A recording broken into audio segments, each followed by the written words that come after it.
La République démocratique du Congo devait voter fin 2016. L'élection a été reportée à une date ultérieure. Depuis, aucune date n'a été fixée.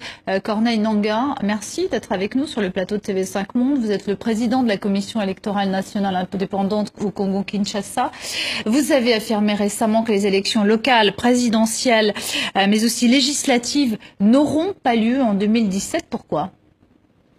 Je dirais que je suis plutôt à Paris sur invitation de l'Organisation internationale de la francophonie qui m'a convié à une séance de travail technique avec le groupe international des contacts sur le Grand Lac. Au cours de ces travaux, nous avons présenté plutôt des hypothèses de travail en tenant compte de ce qui nous attend, plus ou moins, l'accord du 31 décembre 2017. Mais au cours de cette visite, vous avez affirmé que l'élection n'aura pas lieu en 2017. Nous avons présenté des hypothèses et nous avons indiqué plus ou moins que les paramètres à notre présence nous donnent plus ou moins les raisons de penser qu'en décembre, il ne sera probablement pas possible de tenir cette date, d'autant que nous sommes en train de constituer les listes électorales. Mais pourquoi et nous avons atteint 33 millions d'électeurs inscrits, mais il nous reste encore 2 provinces où on n'a pas encore commencé l'opération. Vous parlez des provinces de Kasaï? Les 2 provinces de Kasaï et Kasaï central, ainsi que certains territoires, le territoire de Kamiji et de Luilu à Lomami. Comment vous pouvez nous expliquer qu'en fait, les 3/4 en fait, des électeurs ont été enrôlés, donc inscrits sur les listes électorales. Vous tweetiez récemment le fait que d'ailleurs l'enrôlement au Kasaï allait commencer le 20 juillet. Comment expliquer qu'en fait les élections ne puissent pas se tenir en décembre 2017 ? Il est d'abord un principe que nous n'irons pas aux élections en laissant de côté toute une province, toute une partie du territoire qui est le Kasaï. Et cette partie du territoire regorge plus ou moins les 10% de l'électorat. Nous devons enrôler, disons plus ou moins inscrire les électeurs dans cette partie du territoire en ayant à l'esprit la même équité qu'on l'a fait dans d'autres provinces. Il y a des bonnes nouvelles là-dessus, c'est que nous avons déjà commencé les préparatifs de lancement de l'opération dans cette zone et dans les jours qui viennent, nous allons commencer l'enrôlement. Mais vous aviez pourtant prévu les 2 options, vous prévoyez les 2 options il y a quelques semaines. Voter avec le Kasaï ou voter sans le Kasaï?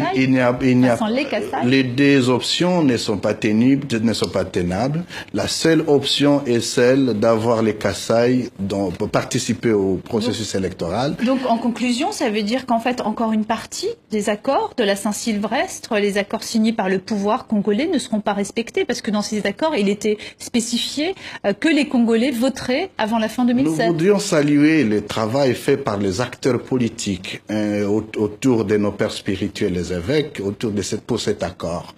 En fait, ce qui s'est dit, c'est que l'accord prévoit l'élection à la fin de l'année 2017, mais toutefois l'accord indique qu'il serait indiqué, si les moyens le permettent, que les institutions, la CENI, le gouvernement et le Conseil national de suivi de l'accord fassent une évaluation technique, et c'est cette évaluation qui va se faire bientôt. Corneille Nangaa, il y a eu des manifestations réprimées en septembre, il y a eu les accords du 31 décembre, le mandat du président Joseph Kabila a expiré le 19 décembre dernier. Vous êtes congolais, vous êtes président de la CENI.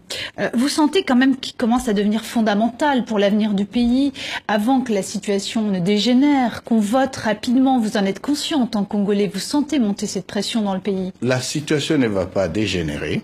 Madame, je suis président de la commission électorale et je suis le garant de la bonne organisation des élections. N'oubliez pas que le Congo aujourd'hui, nous sommes devant une possibilité de la toute première alternance pacifique. Il va falloir que nous ayons le temps nécessaire pour bien organiser cette élection. Aller aux élections en laissant de côté, par exemple, une partie du territoire comme les Kasaï, ça va énerver bien entendu l'accord parce qu'au sein de l'accord, il est demandé l'inclusivité, surtout des listes électorales. Alors vous affirmez ici sur le plateau de TV5 Monde que dès que les électeurs des 2 Kasaï seront enrôlés dans leur totalité, les Congolais iront voter. Vous pouvez l'affirmer aujourd'hui? Dès que nous sommes sur cette voie, Et là, c'est un chemin qui est devant nous. Nous sommes allés droitement vers les élections. Nous sommes à 80% des électeurs. Nous inscrivons les Kasaï, nous aurons les fichiers, il n'y aura plus rien qui justifierait la combien de temps, d'après vous? Donc, quand les Congolais vont pouvoir voter? Au niveau de chaque province, nous avons 90 jours pour enrôler. Et dès que nous aurons enrôlé, nous aurons fini l'inscription des listes électorales. C'est les deux étapes qui nous amènent aux différents scrutins. Ça veut dire qu'on pourra voter dans le premier trimestre 2018? Quelles sont ces étapes?